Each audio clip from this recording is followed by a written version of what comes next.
5, 4, 3, 2, 1, 0. All engine running. It's one small step for man. It's alive. I'm a beautiful butterfly! This is called gravity.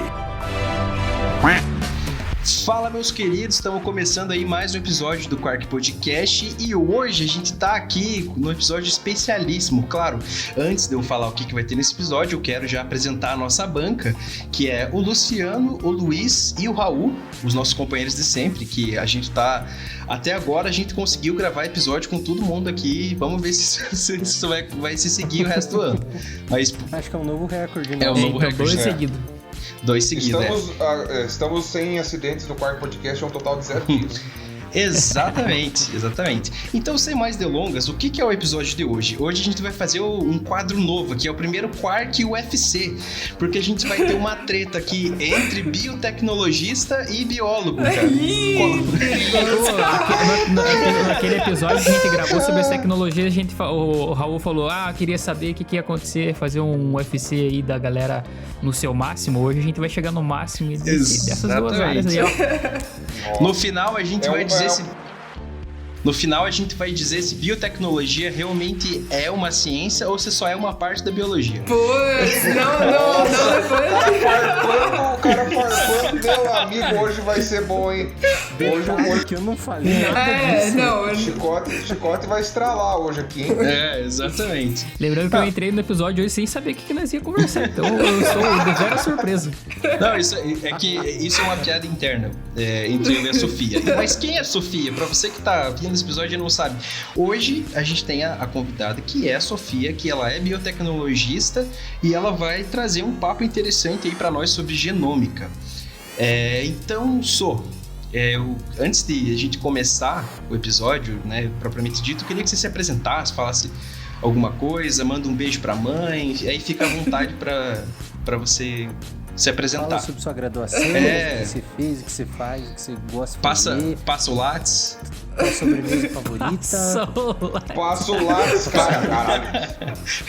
Passa o Pix também, caso você queira. Só um detalhe aqui, baixou o mineiro no Fefe ali. Manda isso. Fala isso. Ele tá tentando fazer esse apelido colar, mas eu não sei se tá rolando. Vamos ver até o final do episódio se cola. Mas é que eu gosto de melhor falar sobre. Do que trem. Exatamente. Pois é. Trem é meio foda. Trem Enfim, antes, na verdade... não, você apresenta aí. Não, você quer falar dos seus patrocinadores? Pode falar. Não, agora... A Sofia é importante que ela acompanha a gente. Então, exatamente. Ela já sabe qual faz uma é. diferença, cara. Então, você não quer divulgar nossas redes sociais aí? Já tô de bancada fixa aqui no Quark, então, já. Pede like aí, Sofia. Então, vou aproveitar já que eu te interrompi e vou falar com o pessoal aqui. Se vocês não seguem a gente no Instagram, segue lá, que a gente posta todo o nosso conteúdo lá. Tem story, tem corte, tem indicação, com indicação relacionada aos temas dos episódios. Então, é uma parada muito da hora que a gente tá fazendo. E tem o Luciano terceira temporada já começou, então nós já estamos todo vapor soltando. Caralho, né, cara? Antes de gravar, me deu uma sensação assim, caralho, quase 2 anos de podcast. Muito doido. Quando sair esse episódio, já vai ter dado 2 anos, então... Já. Nós temos que lembrar de fazer um episódio especial, porque eu nunca lembro. Que dia que você soltou o primeiro episódio? Foi dia 6 de maio? O negócio é o seguinte, quando a gente grava episódio especial, a gente perde a gravação. Poxa. Fica complicado, né, cara? Mas enfim. Quando a gente fala de alguma série da Shiften, a gente também perde episódio. Da Shiften. E no Spotify você pode classificar a gente com 5 estrelas, se você achar que a gente merece 5 estrelas, mas como eu sempre falo aqui, eu acho que a gente merece, porque é um puta esforço da nossa parte. Enfim, só fechei parênteses aqui. Então você pode avaliar nosso podcast, isso vai ajudar bastante no nosso trabalho. E é isso, agora sim, desculpa te interromper, mas se apresenta aí apresenta esse trem aí pra nós. Oi, gente. Bom, eu sou a Sofia, mas tudo bem, a gente pode tentar fazer o apelido Sou funcionar aí no meio do episódio, tá tudo bem, vou estar aceitando. Mas eu sou a Sofia. Primeiro, muito obrigada por vocês terem me chamado para fazer parte do episódio. Como vocês já falaram aí, eu sou ouvinte do podcast, então eu tô muito feliz. Epa, finalmente! Assim, Oi, eu tô no Quark! Mãe, eu tô no Quark! Mãe, eu tô no Quark. Vamos ver como vai terminar isso, né? Dizem que você não pode conhecer os seus ídolos. Vamos ver só como é que vai rolar isso daí. Já começaram me colocando no meio de treta que eu nem pedi pra participar, sabe? Tô um pouco preocupada, assim, o convidado não estava esperando isso. Mas, enfim, eu tô aqui, então, pra falar sobre alguns assuntos super interessantes hoje que vão envolver genética. E por que a gente vai falar sobre genética hoje? Porque eu sou biotecnologista, como o Felipe disse. A biotecnologia não é a biologia do mal, para caso alguém aí esteja pensando isso. Existe essa tretinha. Diferente da química, que tem uma química, A química do mal, né? cara. A química tem a química do mal. Cara, exatamente. A biologia a biotec não é a biologia do mal e hoje nós vamos provar isso nesse episódio. Então, se você aí, biotecnologista, está preocupado com o futuro da sua profissão, vem com a gente que a gente vai falar sobre isso.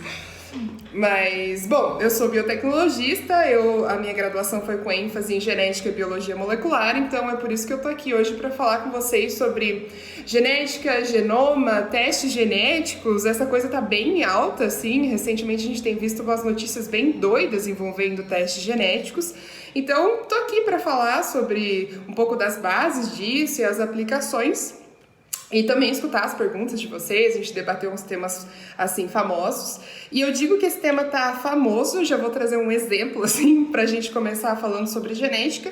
Não sei se todo mundo acompanhou, mas recentemente saiu aquela notícia sobre o Chris Hemsworth, o Thor, que fez um teste genético e identificou uma propensão ao Alzheimer.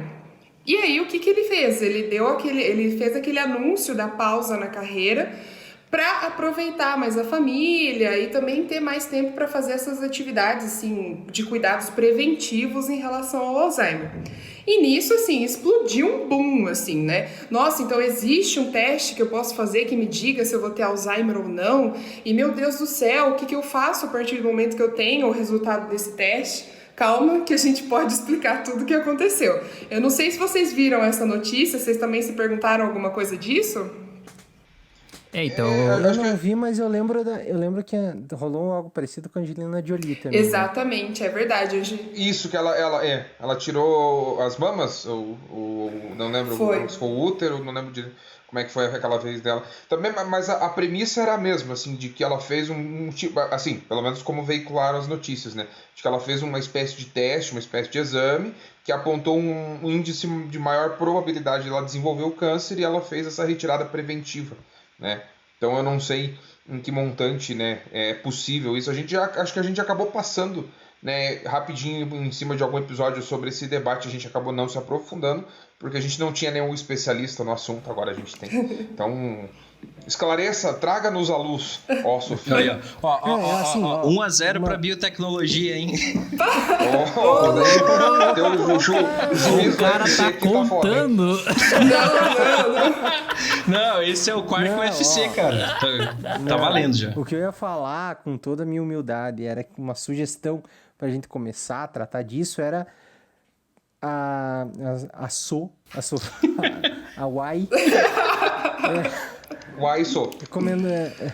Falou que, com ênfase na biologia molecular, foi a graduação dela e em genética e tudo mais.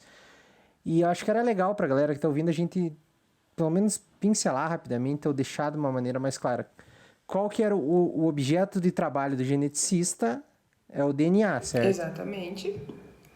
E, então, assim, o que é o DNA e qual a função dele na nossa vida, no nosso corpo, né? Não sei se a Sofia quer falar disso, porque a minha graduação não foi com ênfase nisso. Eu gostei tanto de Genética 1 que eu fiz 3 vezes. Porque não deu para passar na primeira. Mas, se você quiser comentar rapidamente isso aí, o que é o DNA? O que a galera fala, é uma coisa tão importante, tem tanta coisa lá, mas como que é isso aí? É É o nosso livrinho de receitas? O que é isso? Show, ótimo. É uma ótima pergunta essa, pra gente começar essa discussão. Na verdade, assim, tô muito feliz que tem um biólogo aqui para conversar comigo também sobre isso. Então, já tô atuando como a apaziguadora aqui da situação. Mas as pessoas têm mesmo esse costume de se referir ao DNA como a receitinha da vida, assim. Na verdade, eu acho que é muito legal a gente pensar, talvez mais atualizado, pensar no DNA como um código, igual esses que movem o nosso computador, por exemplo. O DNA, ele contém toda a informação necessária para que a vida aconteça, assim, a organização das células, a organização depois dessas células em estruturas superiores aconteça. Então, ele funciona realmente como um código formado por 4 letrinhas, né? Quem entende de programação aí sabe que você usa todas as letras do nosso alfabeto formando palavras para a gente conseguir escrever um código, seja ele em Python, Java, o que você preferir. No caso das nossas células, elas são tão assim... A natureza foi tão meticulosa na construção do DNA que, cara, ela consegue codificar um ser humano inteiro usando só 4 letras. E essas letras, elas então se alternam, né, entre A, T, C e G, que são os nucleotídeos, né, as bases nitrogenadas do DNA, que formam o DNA. Elas se alternam, então, ao longo de muitas e muitas e muitas e muitas linhas, que são os cromossomos. Elas carregam as informações necessárias para codificar todas as proteínas, todas as estruturas que vão formar as nossas células. E também determinar como que todas essas estruturas vão se comunicar, né? Porque o simples fato de produzir uma proteína, produzir uma organela, por exemplo, dentro da célula, isso não é suficiente para que o corpo humano exista na complexidade que ele existe. E nem as outras estruturas, a gente sabe que tem muitos outros seres aí, isso não é suficiente para que eles existam na complexidade que eles existem. Então é necessário que o DNA, além de carregar informações de o que fazer, ele também tem que carregar informações de como fazer, como que essas organelas se conversam, como que esses componentes químicos que estão sendo produzidos, esses mediadores que estão sendo produzidos, como é que eles vão gerar, por exemplo, uma coisa tão complexa quanto a sinalização nervosa. Então, isso precisa de um controle muito meticuloso e que é feito, então, por esse código que é o DNA. Não sei se ficou muito complexo, muito simples, mas... Não, perfeito. E é legal pensar que, assim, esse código, ele é universal, literalmente não.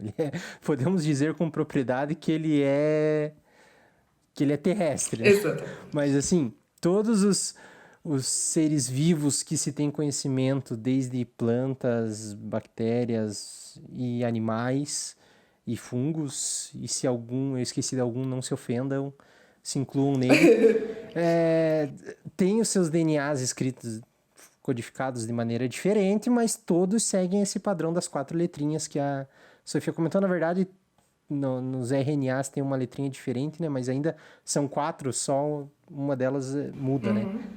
Mas são as 4 bases nitrogenadas e a combinação, as palavras são formadas, são combinações de 3 letrinhas, né?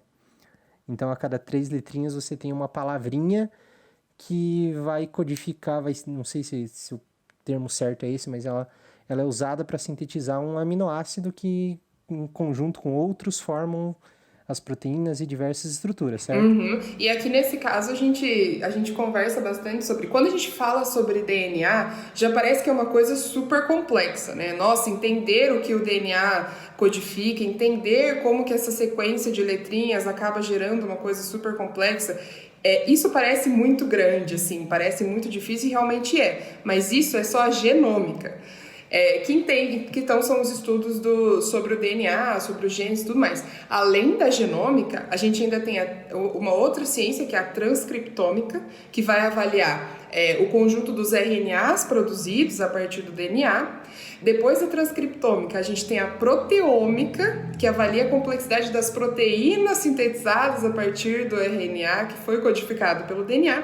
E, por fim, a metabolômica, que é todos esses efetores metabólicos interagindo para formar os sistemas. Então, assim, o começo é muito complexo e o final é mais complexo ainda. E isso acho que fala pra gente muito sobre como como a vida, assim, a natureza como ela é muito intrigante, muito maravilhosa, e por isso que a gente tem tanta fonte de estudo hoje, assim, para ser biotecnologista, para ser biólogo, assim, o básico é ser maravilhado com a natureza do jeito que a gente é. Então, esse é o princípio de tudo. E não tem a epigenômica ainda? É verdade, isso é uma outra ciência muito interessante, que é a epigenômica, que vem aí na conversa de nosso amigo Lamarck não estava tão errado assim. O pessoal gosta de meter o pau no pobre do Lamarck, mas, poxa, tem algumas alterações que estão sendo herdadas aí. Então, também tem a epigenômica. É verdade, um bom ponto.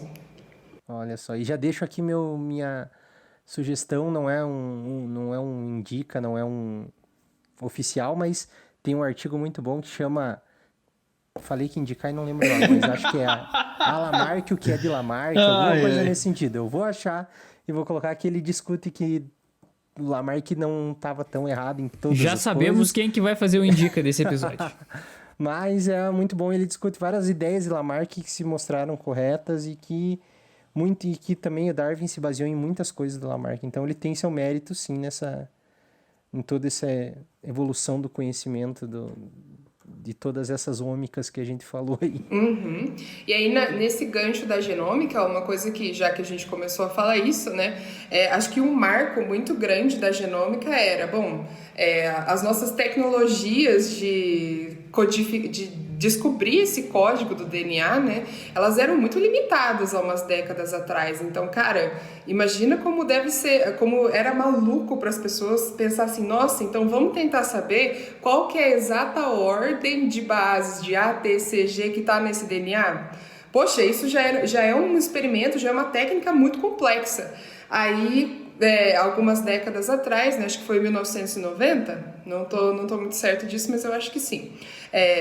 Veio assim uma iniciativa muito ambiciosa, mas que mudou bastante as bases da ciência hoje, que é o Projeto Genoma, né? Que as pessoas se propuseram, os cientistas se propuseram tá bom, então vamos sequenciar o genoma humano como um todo.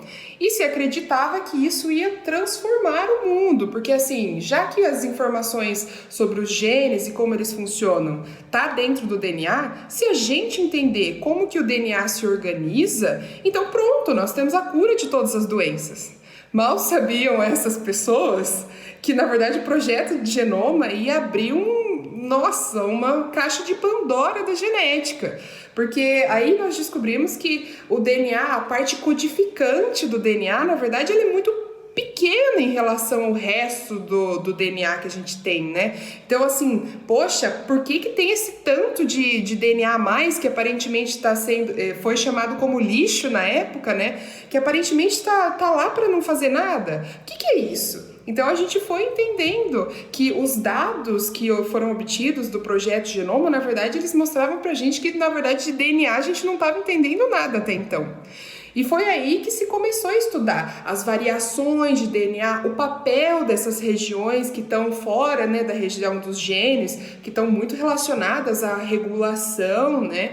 E foi a partir, então, do Projeto Genoma que a gente sabe os genes, sabe a organização desses genes, e aí consegue estabelecer relações mais claras entre o código genético e as doenças, né, as consequências moleculares. Porque agora que a gente tem a sequência de um gene, por exemplo, eu posso saber que quando uma letrinha é alterada, isso altera determinado aminoácido, que esse aminoácido está dentro do sítio ativo de uma proteína, e já que ele mudou, agora a estrutura tridimensional dessa proteína está totalmente diferente e você não consegue mais ter ela ativa. Ou seja, isso pode culminar numa doença.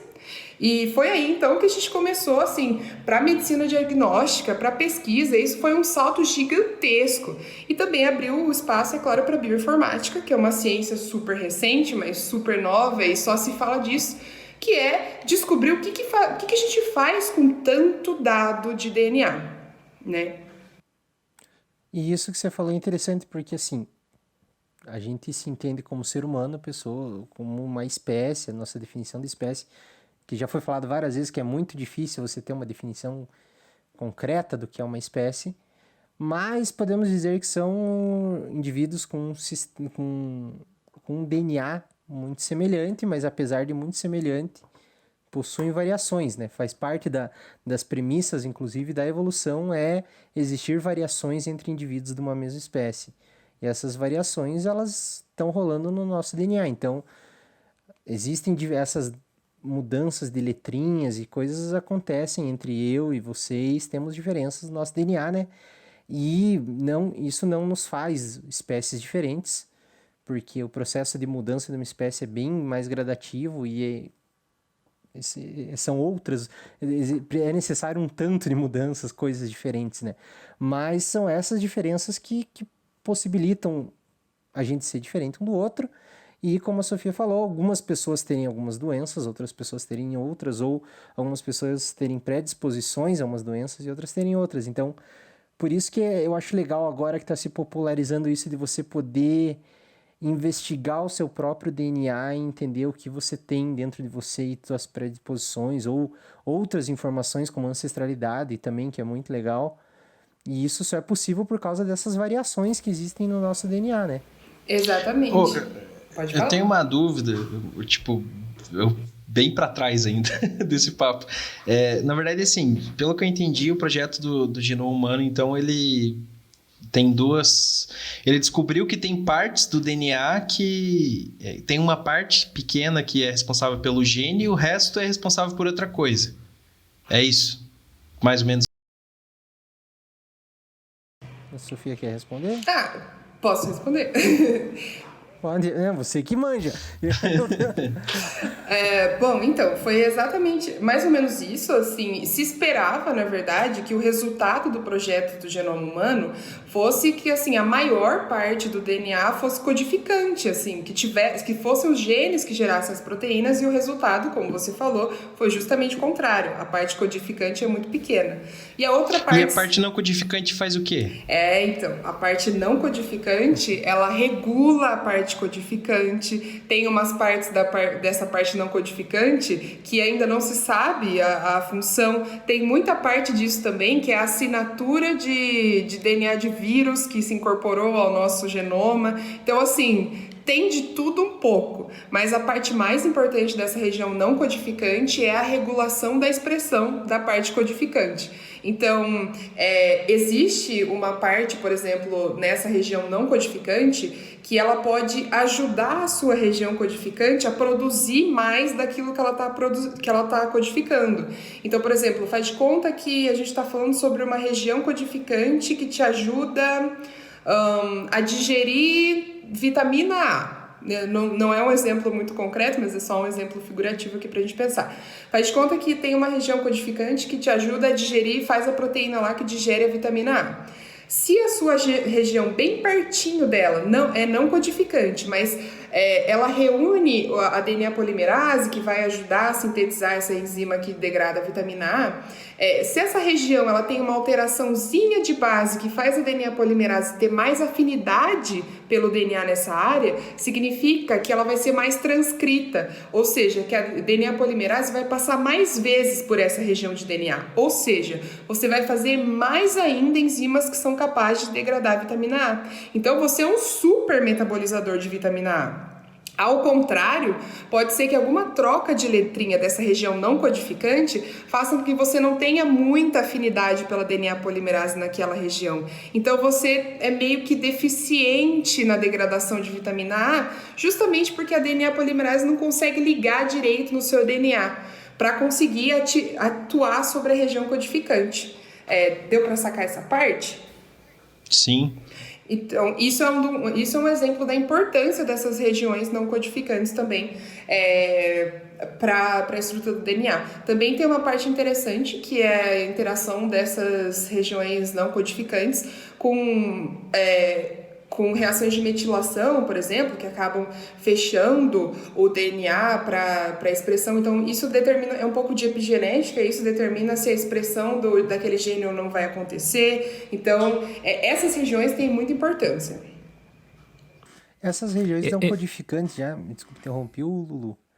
Aquelas partes, por exemplo, se eu não me engano, o pin hair lá, que faz você finalizar a transcrição, se eu não me engano, ou a tradução, essas são regiões não codificantes também que fazem Agora eu não lembro se é da tradução, do que é, mas eu lembro que tem uma estrutura que tem forma um grampinho de cabelo, e tem uma outra que é uma sequência de guaninas, se eu não me engano, que também tem uma função de parada de alguma coisa. Exato. Ou eu tô viajando muito? Não, também. Isso são essas regiões não codificantes. Também. Que tem essa função. Exatamente, também estão relacionadas. Às vezes você forma... Porque o DNA, a gente aprende na escola, assim, a gente só vê uma fita aberta, um para cada lado, e uns negócios passando em cima, gerando outra fita reta. Na verdade, o DNA depende de uma estrutura tridimensional, assim, muito complexa de ser formada. Então, ele se dobra inteirinho, uma parte em cima da outra. Tem, às vezes, umas regiões que estão super longe da região que vai ser codificada, acabam influenciando no gene, porque o DNA se dobra, as enzimas elas acabam agregando essas partes do DNA para eles serem os que a gente chama de enhancers, que eles são regiões que aumentam ainda mais a transcrição de um gene. Então estão super relacionadas aí também com essas estruturas de hairpin, de assinatura de guanina, coisas assim, também está relacionada assim. Eu fiquei com a dúvida no seguinte ponto que tem as decodificadoras e tem as que não são decodificadoras. Como que você faz essa diferenciação de o que uma tem de diferente na outra que ela se apresenta, que você mede ela? Eu sou físico, eu falo medir. Você detecta ela como sendo decodificadora ou não? As regiões codificantes, a gente sabe que elas vão gerar os aminoácidos. Então, elas sempre são codificadas por um aminoácido de início. Então, a gente consegue encontrar essa sequenciazinha de aminoácido de início próximo às regiões que são codificantes. Então, sempre vai ter um aminoácido de início e um aminoácido de término, uma sequência de iniciação e uma sequência de terminação da leitura pela DNA polimerase. Além disso, você também tem perto das regiões codificantes algumas sequenciazinhas de DNA que a gente chama de sítios, né? Que são sítios de agregação da DNA polimerase. Então é como se a DNA polimerase ficasse procurando essa sequência perto do gene para saber onde é que ela vai sentar, entre aspas. A gente falava bastante isso na faculdade. Onde é que a DNA polimerase vai sentar no DNA para depois codificar? Mas ela procura... ela procura isso.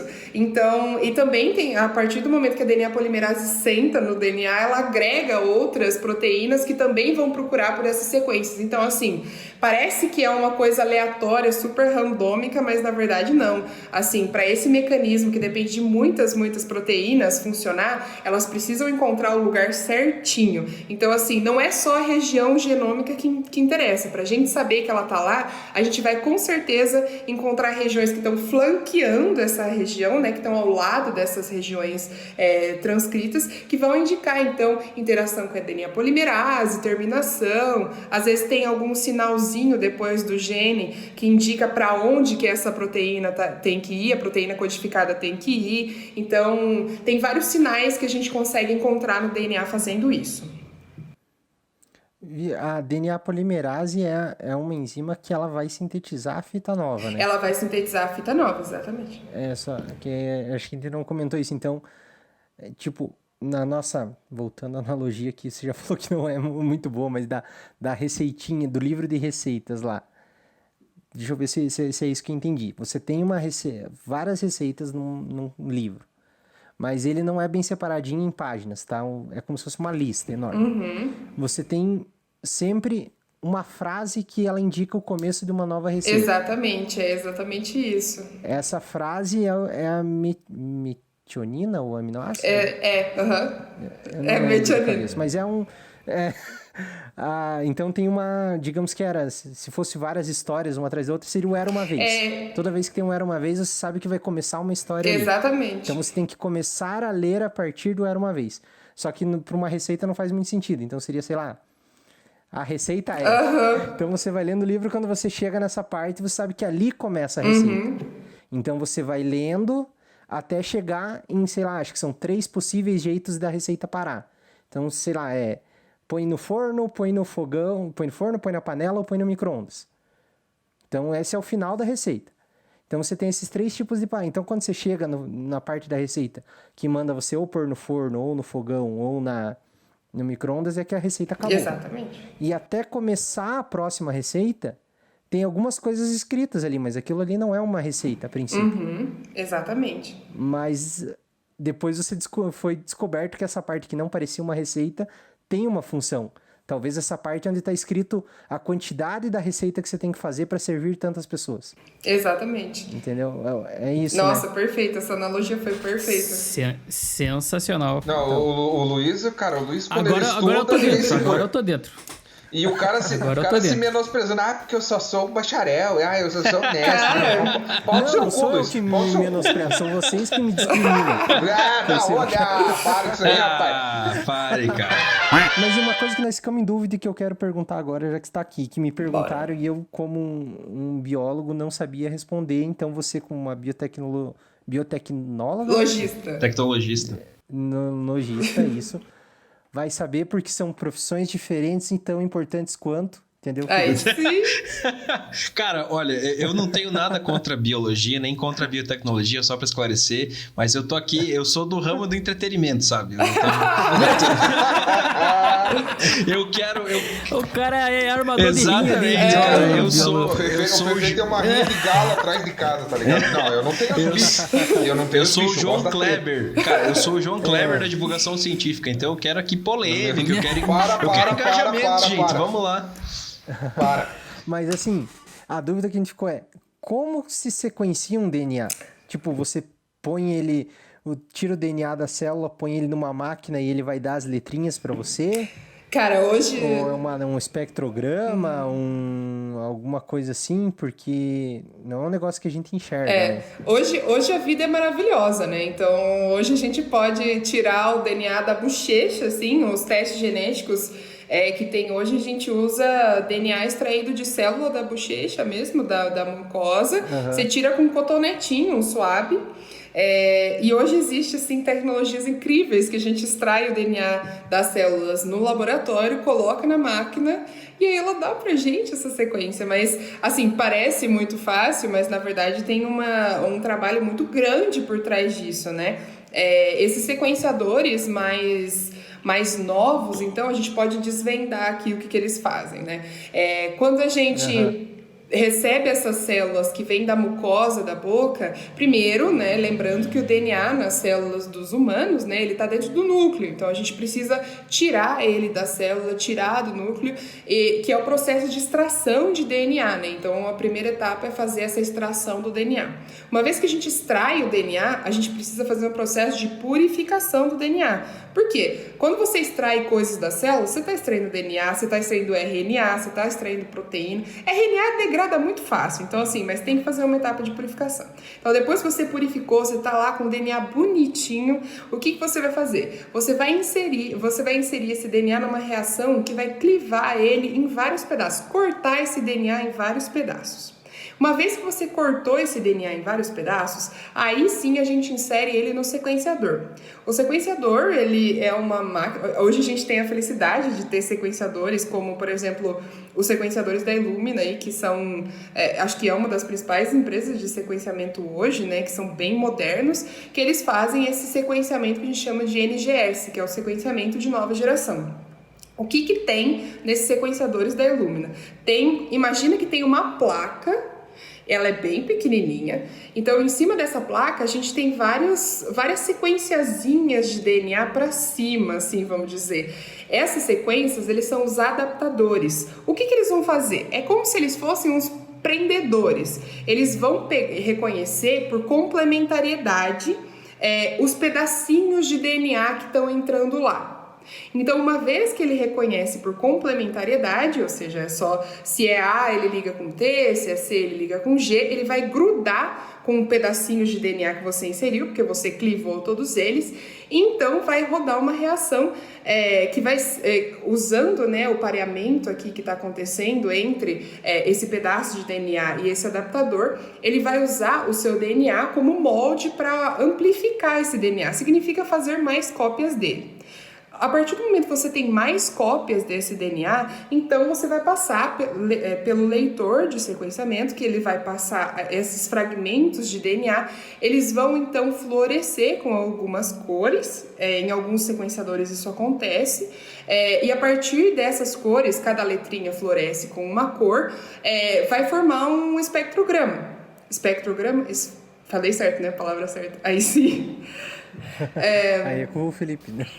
Aí, uma vez que você tem essa leitura de espectros, ou seja, onde era um A vai florescer vermelho, por exemplo, onde era um T vai florescer azul, onde era um G vai florescer verde, onde era um C vai florescer amarelo, por exemplo. E aí você consegue ter leituras dessas sequenciazinhas pequenas de DNA. Então você já tem uns pedacinhos de DNA lidos. O que você precisa fazer agora para ter a sequência como um todo? Você precisa alinhar essas sequências a um DNA que é o DNA padrão, o DNA molde, por exemplo. Então por isso que é importante a gente ter a sequência do DNA humano, né? A sequência padrão, para a gente conseguir alinhar e ver se o seu DNA está alterado ou não está. Então é mais ou menos assim que se faz. Isso é um PCR? Não. Mas parece um pouco. Eu achei que ia fazer um puta de um gancho. Falar, tá vendo? É assim que eles fazem teste pra Covid. Errei. Tá bom. Não, mas... Mas essa parte de alinhar, eu já tive contato numa disciplina que eu fiz no mestrado. Assim, eu não extraí DNA de nada. Eu usei o GenBank. Mas a gente tinha que fazer alinhar... Mas eram, na verdade, espécies diferentes, mas elas tinham partes do DNA igual. Então, o que era igual, a gente alinhava pra gente ver o que era diferente daí, né? Exatamente. Acho que é essa a ideia. Essa é a ideia. E a gente tem bancos e bancos de dados, assim, de hoje, ainda bem que a gente tem bancos e bancos de dados de sequências alteradas. Hoje a gente também sabe muito nesses bancos de dados, essa alteraçãozinha aqui, ela é super rara, mas eu já vi que isso tem como consequência o fenótipo, a característica, a doença tal. Então, assim, hoje se tem muito mais informações sobre isso, então, por isso que permite que a gente faça esses testes genéticos, tanto para medicina diagnóstica, quanto para prevenção, tratamento de doenças, assim, prevenção de doenças, às vezes até para ter tratamentos mais assertivos, principalmente na área da nutrição. O pessoal tem usado muito a nutrigenética, até para o pessoal dos esportes isso tem sido muito importante. Tem um exemplo desse uso, né, nos esportes, que é a Viola Davis. Ela fez aquele filme A Mulher Rei. E a Viola Davis, assim, ela é uma atriz que não era, assim, ela não era fitness, assim, não era fortona para fazer o papel que ela precisava fazer. E aí ela conta que, assim, para conseguir atingir o pico físico que ela demonstra nesse filme, né, ela fez um teste genético para avaliar como que era o desempenho dela de massa magra, quais que eram os esportes que ela faria para potencializar cada vez mais as atividades físicas dela. Então ela diz que isso foi muito importante. E é um exemplo muito legal de como as pessoas usam genética fora da medicina diagnóstica. É um hack que talvez a galera ia por tentativa e erro, por, sei lá, o meu tipo de corpo é esse daqui, eu vou fazer esse tipo de alimentação, esse tipo de exercício que pode ser que dê certo, mas algumas vezes pode não dar certo. E eu tenho uma dúvida aqui, no caso, para essa galera que faz esse tipo de análise de DNA, de toda essa questão que essa análise do genótipo? Análise do genoma ele fornece, se essa galera eles acabam assinando algum termo para se tornar banco de dados, ou como que esse banco de dados ele foi sendo construído, né? Porque se a galera usufrui e talvez encontre alguma coisa diferente nela, eu acredito que elas sejam os possíveis bancos de dados, né? Então, informações para compor aquele banco de dados. Então, eu queria saber se a galera que faz esse tipo de teste, eles acabam assinando um termo, ou se daí já está tudo incluso, ou como é que funciona isso? Então, tem algumas questões, assim, eu não sei dizer sobre todas as empresas as empresas de genética. Eu sei que tem algumas que usam, sim, os dados de sequenciamento para posterior estudo, mas isso precisa de um acordo antes de que o paciente faça o sequenciamento, por conta da LGPD, por conta de muitas outras questões que é dado daquele paciente, né, dado de saúde daquele paciente. Então, existe gente que faz sim, existe empresa que usa sim, mas também tem empresa que não usa. O negócio é que isso abre também, essa pergunta foi muito legal porque abriu portas para só comentar uma coisa, que é, estudos genéticos, a gente tem assim bancos genéticos de características e genótipos gigantescos, mas a gente tem para a população europeia, a gente tem para a população japonesa, a gente não tem um banco de dados muito robusto para a população brasileira. E isso faz muita diferença quando a gente vai falar sobre um teste genético. Porque herança europeia é diferente de herança africana, as populações carregam SNPs, né, diferenças em um único nucleotídeo, que são diferentes. Então, por exemplo, às vezes um SNP, eu vou falar SNP agora para essas mutações só por costume, mas às vezes algumas populações carregam um SNP muito forte correlacionado com intolerância à lactose. E às vezes você vai monitorar isso em outra população, esse SNP não está mais relacionado com a característica. Então tem esse ponto que é muito importante. Várias empresas, inclusive a Illumina também está envolvida com esse projeto de sequenciar a população brasileira, tem universidade envolvida com projetos desses, só que eles são muito caros, né? Então a gente hoje ainda não tem um banco de dados genético para a população brasileira. Eu queria fazer uma pergunta, que assim, a gente falou lá no começo do caso do Thor lá, eu sou horrível com nomes e ainda mais Chris Hemsworth. Esse cara aí, a Angelina Jolie, que essa eu sei o nome porque tem poucos, tipo, Angelina Jolie, Brad Pitt... Pô, também se não soubesse esse nome... São os atores que eu conheço. Eu sei por razões óbvias, fala assim. Sim. Tipo, é um nome genérico de atriz, assim, sabe? Tudo tão falado. Enfim. Tiveram esses casos e assim... O quanto isso é uma reação exagerada e o quanto isso é necessário. Você ter uma predisposição a algo no seu DNA significa que você vai ter aquilo. É um martelo batido, fala, você vai ter Alzheimer. Ou você vai ter câncer de mama, corra tirar suas mamas. Ou ele lá fazer uma pausa na carreira para aproveitar a família porque ele está condenado a ter Alzheimer, ou isso é aquela questão, eu tenho predisposição a ter câncer de pulmão, mas se eu nunca fumar, eu não vou ter. Nossa, essa foi uma pergunta excelente, que é a discussão hoje sobre teste genético, né?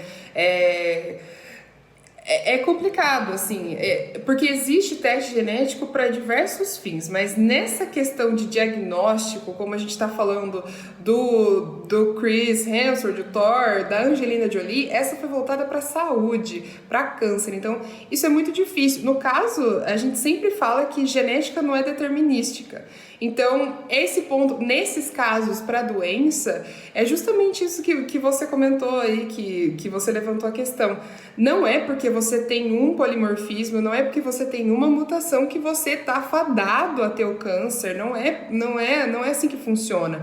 A gente sabe que depende muito de genética, depende muito dos seus hábitos de vida e depende muito também das suas predisposições, que são tão complexas que às vezes um exame genético não consegue captar tudo, né? Ter a visão holística disso.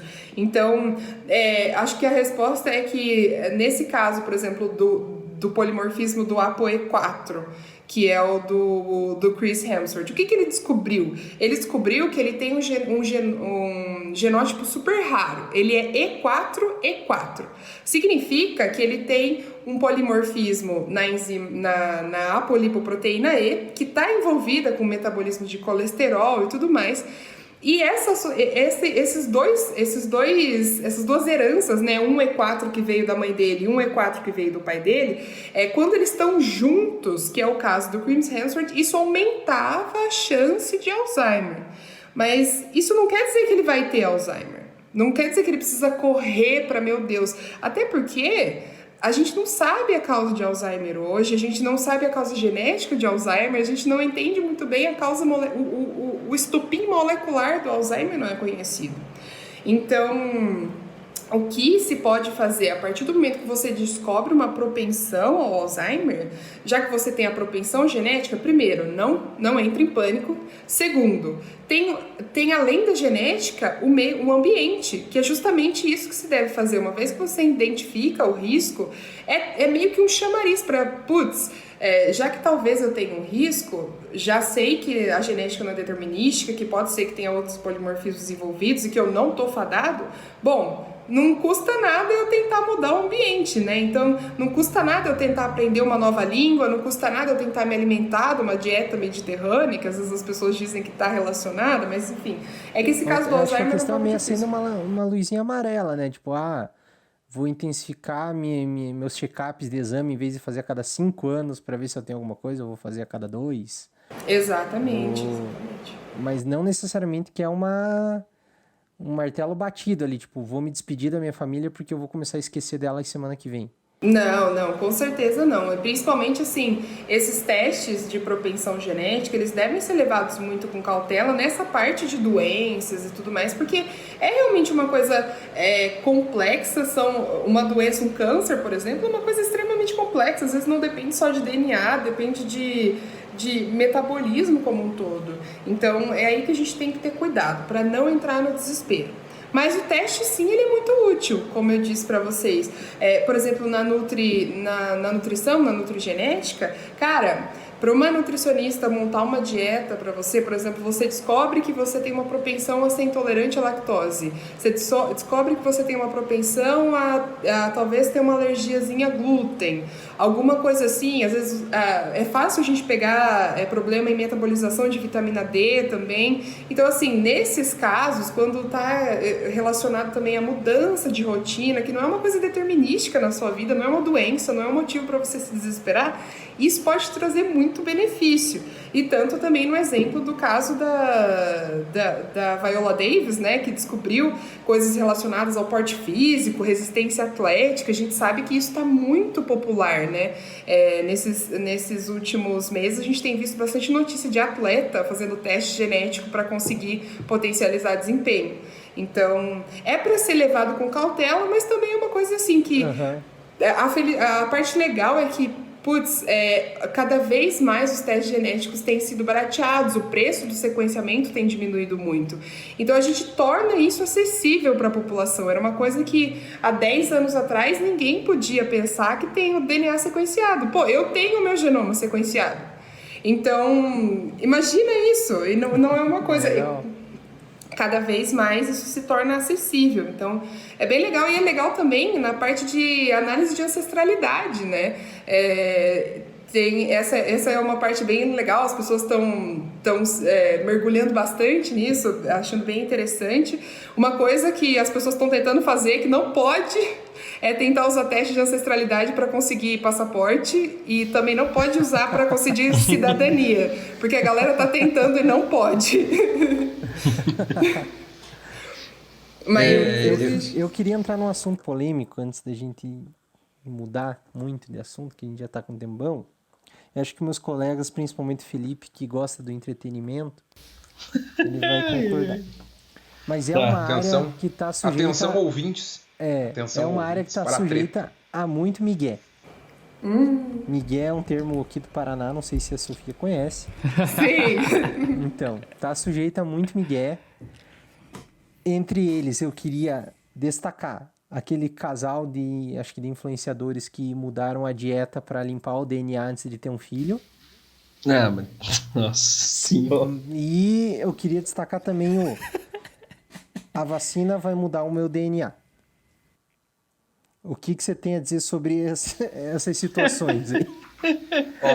Antes da Sofia entrar nessa polêmica, a gente só precisa fazer um pequeno reconstruto, que é o seguinte: a gente teve nos últimos 15, 20 anos uma ascensão de grupos políticos de um determinado espectro, né, que pautam boa parte dos seus discursos, ou uma parte significativa dos seus discursos, na desinformação. São pessoas que seguem propagando ideias como terra plana, como vacina vai implantar um chip chinês 5G no meu sistema imunológico, né, ou as vacinas estão matando pessoas. É uma galera que propaga esse tipo de informação com uma certa frequência.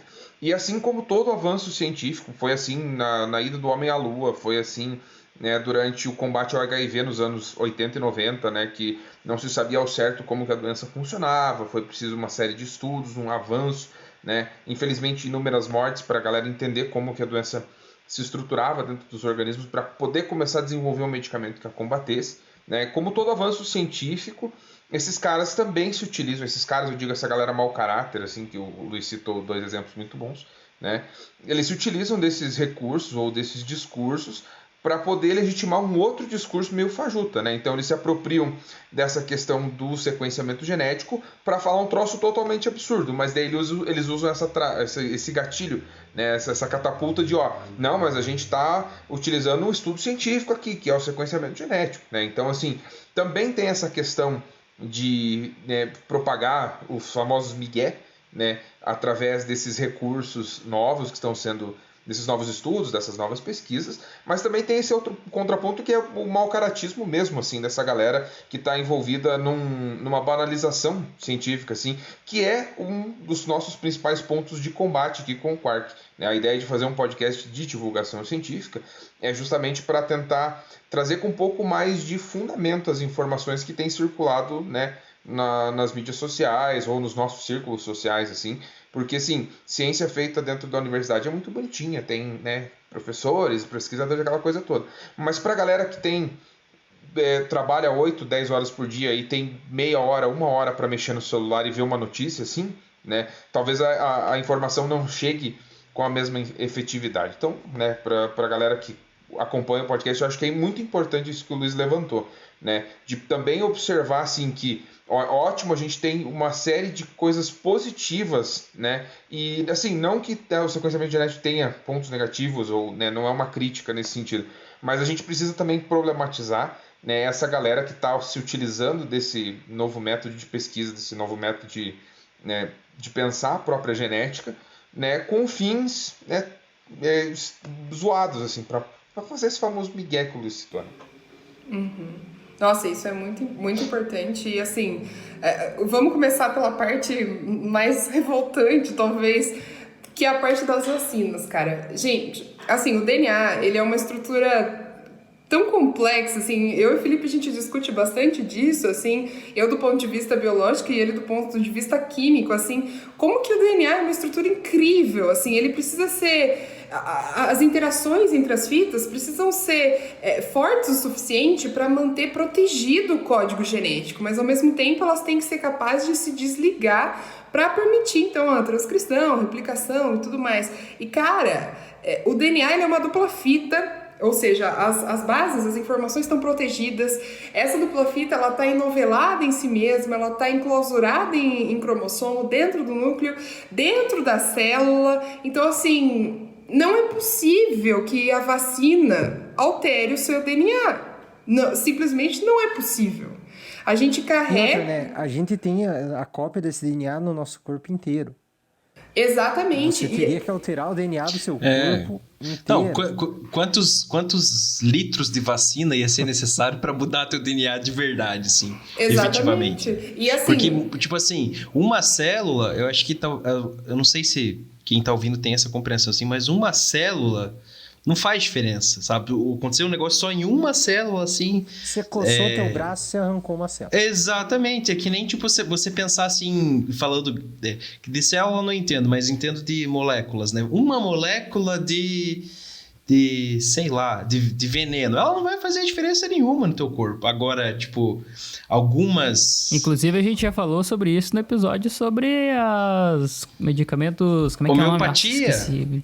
Homeopatia, eu vim puxar o gancho É Quark clássico então, isso daí. Se você quiser escutar, a gente já conversou um pouco sobre Exatamente. isso. É justamente essa rolê da molécula que o Fefe falou. Mas essa é a ideia, assim. Então, você precisaria ter muitas células modificadas ali pra... Ih, quem caiu? A Sofia foi embora. Ela ela defende o uso de vacina para alterar DNA. Enfim, a questão é que assim, você precisaria de uma quantidade absurda dessa suposta vacina que está afetando o teu DNA. Então, assim, não é plausível, primeiro porque a vacina não faz isso, e segundo porque mesmo se fizesse, assim, ia ter que ter um galão, assim, iam ter que te mergulhar num galão de vacina para aí você ter o teu DNA alterado. Enfim.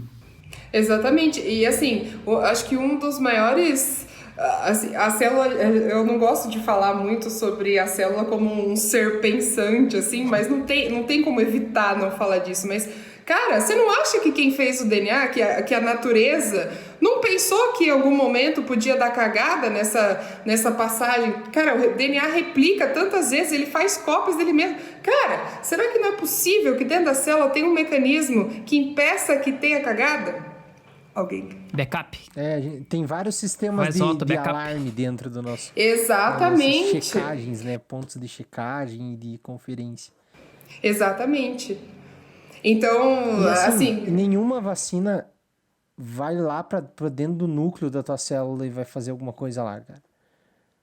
Nenhuma o que faz vacina isso vai. é alguns vírus têm a capacidade de fazer isso, tipo, eles ativos e funcionais. E ainda assim... Não é, tipo... É complicado a galera... De certa forma, a gripe está afetando mais o interior do núcleo da sua célula do que a vacina.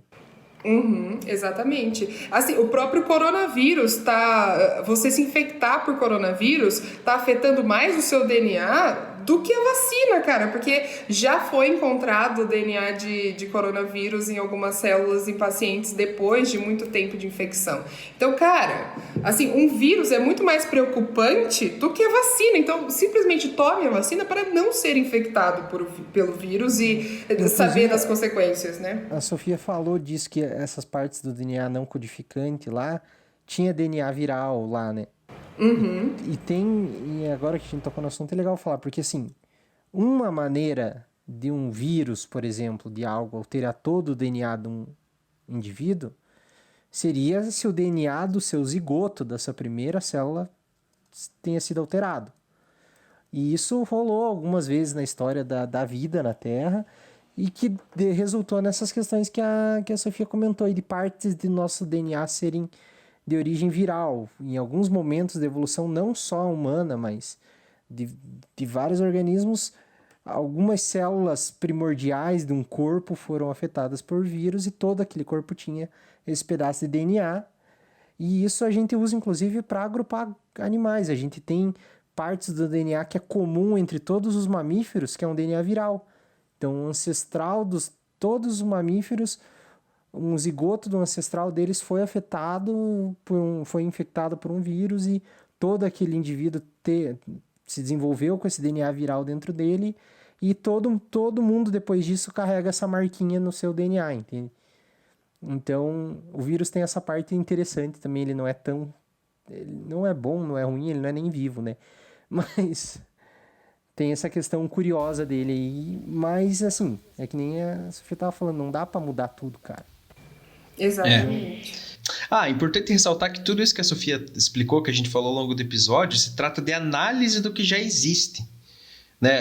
O que aconteceu é que a ciência foi descobrindo novas regiões, foi descobrindo o DNA em si, e percebeu que identificar certas regiões desse DNA era útil para você descobrir certas doenças, certas coisas que estão relacionadas com genética, tipo a história do Thor, da Angelina Jolie. Mas em nenhum momento ninguém está modificando nada, sabe? Isso aí é só uma questão de análise. A gente tá lendo só o que já tá escrito. A gente Exatamente. Não tá escrevendo nada. Toda essa história aqui, basicamente, é para dizer isso, assim, o que a humanidade, o que a ciência conseguiu fazer até agora é que ela aprendeu a ler o DNA, e não sabe ler tudo ainda, sabe? Mas é basicamente isso, tá tudo lá, é tudo in natura, então, não tem existe, nada acho modificado. Que a Sofia deve saber mais que nós, mas tem a parte da terapia gênica, não tem, Sofia? Exatamente, é isso que eu ia falar. Tem a parte da terapia gênica que aí, assim, em bioética a gente aprende que isso é uma ladeira escorregadia.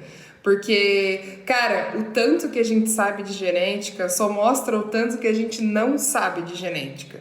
Então, cara, pensar em tentar mudar um gene implica em talvez modificar uma região que era essencial para regular um outro gene. Então, talvez você corrigiu uma doença que o indivíduo ia ter no futuro, mas, cara, você simplesmente inviabilizou que esse indivíduo existisse. Então, liberar também terapia gênica, assim, é claro, tem terapias e terapias, né? Mas é por isso que precisa ser muito discutido, porque a questão ética por trás disso é muito forte. Você conseguiria curar uma anemia falciforme, mas ao mesmo tempo você liberaria essa tecnologia para ser usada por algumas pessoas, algumas populações que têm interesse em escolher a cor dos olhos dos filhos, a cor dos cabelos dos filhos. Então, isso é a ladeira escorregadia da edição gênica. Aí a gente está falando de... Teve um país na Europa aí no século XX, no início, assim, que tentou fazer isso e não deu muito certo. Exatamente, então... Mas só que eles não sabiam muito de genética. Mas tem que... Essa questão você editar o zigoto ou algumas células do embrião ali, né? A fim de ter algum resultado, e isso abre portas complicadas mesmo. Mas eu lembro que eu vi alguma coisa, não sei se tem a ver com terapia gênica, não sei se a Sofia chegou a ver isso, de um cara que teve a remissão do câncer que estava em metástase já, por algum esquema de terapia gênica, foi tirado uma parte das células do sistema imune dele, foram treinadas, foram editado o DNA dessas células e depois devolvido para ele no corpo dele e funcionou de um jeito que o câncer que estava todo espalhado foi combatido pelo corpo dele. Acho que teve um caso também do HIV, né? Que o cara ele recebeu uma doação de sangue, se eu não me engano, né? E houve uma mutação genética dentro do sistema imunológico dele e o HIV desapareceu. Eu não lembro direito como é que foi. Tem que me informar um pouquinho melhor sobre essa história. Mas é para ter uns 3 ou 4 casos já no mundo, nos últimos 2 ou 3 anos, assim, também de modificações genéticas que acabaram resultando em cura de HIV, assim. Esse exemplo que o Luiz falou é muito legal, porque eu acho que a gente está falando do mesmo caso, mas foi de um hospital de Ribeirão Preto, aqui do lado da onde a gente mora. E, na verdade, essa edição, é verdade, você me lembrou desse exemplo, eu estava pensando mais na questão da terapia, da edição gênica, mas nesse caso foi muito interessante, foi alguma coisa com linfócito T, não foi? Eu não lembro direito do caso, eu não sei dizer sobre esse caso, mas eu lembro que quando aconteceu foi realmente transformador, assim, eu não sei dar detalhes sobre a técnica, mas eu lembro que envolve imunologia e imunologia não é muito a minha praia. É isso aí, eu acho que ciência é um negócio maravilhoso e e é isso, eu acho que a gente pode fechar por aqui, acho que a gente já teve bastante informação nesse episódio, ficou um episódio muito da hora. Eu acho que com esse episódio a gente fecha uma semana... Não, mais de uma semana de corte. Olha só. Tem um aqui... Se você quer ver esses cortes, se você com certeza você chegou aqui, você assistiu o episódio inteiro, mas a gente vai estar... se você quer compartilhar alguma informação que você viu aqui, a gente vai estar soltando pedacinho lá nas nossas redes sociais, então não deixe de seguir a gente lá no @QuarkPodcast. E eu ainda acho que vai rolando. Cabe até uma parte 2 mais pra frente. Com certeza. Muita coisa. Mas eu tô com a impressão disso, cara, de saber se você tem propensão a gostar de algum tipo de gosto, se você tem reação a algum medicamento, tudo isso eu acho que esse sequenciamento mais comercial traz de informação. Já vi gente comentando questões de alguns sabores, tipo de coentro, tem marcador genético que diz se você gosta ou não. Eu tenho a sensação que a Sofia ela vai virar tipo Paulo aqui no podcast, sabe?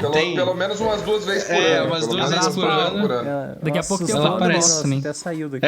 Nossa. Mas então agora já ficou aí a surpresa, já foi revelado que o Felipe e a Sofia namoram. Olha só.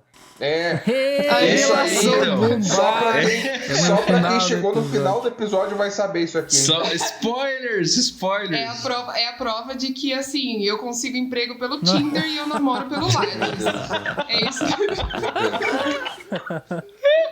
Foi por isso contratado. que ele Então- começou o episódio com o Mando Lattes aí, né? Foi por isso. Lógico que foi por isso. É a versão dele do Vem de Zap, Não, né, cara? e por isso que eu tava falando. Vem de Por lá. isso que eu tava chamando. Por isso que eu tava chamando ela de So, sabe? Porque eu pensei, putz, chamar de amor ia ser estranho. Vem de lá. Vem de Mas Lattes, enfim. cara. Enfim, agora que ela tá aqui, né? Agora que você que tá assistindo, você deve estar muito confuso. Mas, então a gente só queria agradecer você. Foi muito da hora esse episódio. Você é muito bem-vinda pra voltar sempre, vai voltar pra fazer uma parte 2 desse episódio. E eu acho que é isso. Não, Muito e obrigado por dê seu participar. tchau, divulgue E é suas isso. redes sociais. Dê seu tchau, dê suas Se redes você sociais. está em busca de emprego o seu ou não, Lattes. Ô, louco, você tá querendo que eu passe Lattes? Ô, louco. Lattes ó. na descrição. Lattes na perigoso. O descrição. Fefe do lado. não pode passar o Lattes. Não pode. Pois é, né, cara? Pois é. É por sua conta e risco aí, né? Ih, perigoso. Mas é isso, gente. Obrigada por vocês terem me convidado pra participar do podcast. Olha, Sheila, cara. A Sheila fez uma participação especial no fundo do seu áudio. A Não sei gente se não você sabe nem quem percebeu, é mas Sheila ela porque o fez. Felipe tá com a câmera Muito desligada. Eu obrigada. achei que era a Sheila que gravou o episódio de Física Nuclear com nós. Um abraço, Sheila. Não, é outra Sheila. É a gata aqui de casa. Enfim. Sheila Mello ou Sheila Carvalho? Essa aí é só pra quem é dos amigos. Essa sempre foi é a a dúvida. pergunta que eu fiz pro Felipe. Ele Fica não no me ar, respondeu Essa até hoje. aí não é toda crianças nascidas após anos 2000, ninguém vai saber. o que ele tá Nossa. falando. Ninguém sabe. Eu acho que a Sofia não sabe essa. Eu sou nascida antes dos 2000. Ai, olha Vamos ter só uma que DR abuso no isso. quarto, primeira DR. Ao vivaço. O Marco, Mentira, eu vou terminar o episódio antes. Ainda bem que é um episódio. Eu fiquei meio assustada antes, por assim. Viu, Felipe? Não, Você vai queria lá. o UFC? Instagram. Tá aí teu Vai lá. UFC. Exatamente, sobrou pra mim, né? Mas é isso, gente. Muito obrigada por me convidarem. Fiquei muito feliz em participar aí do podcast. Vocês são meus companheiros de faxina mesmo sem saber, porque é o que eu mais faço ouvindo podcast. É a trilha sonora, ó, perfeita. Inclusive, indico esse episódio a ser ouvido durante uma faxininha. Mas é isso, gente. Muito obrigada e... Isso aí, valeu, obrigadão. E é isso, foi então. Show massa. de bola. Beijo pra você que ficou até aqui. Agradecer todo mundo Tchau. aí. Comenta aqui se você quer conversar alguma coisa no próximo episódio. A gente vai estar lendo e trazendo no próximo episódio. Beleza? Tchau.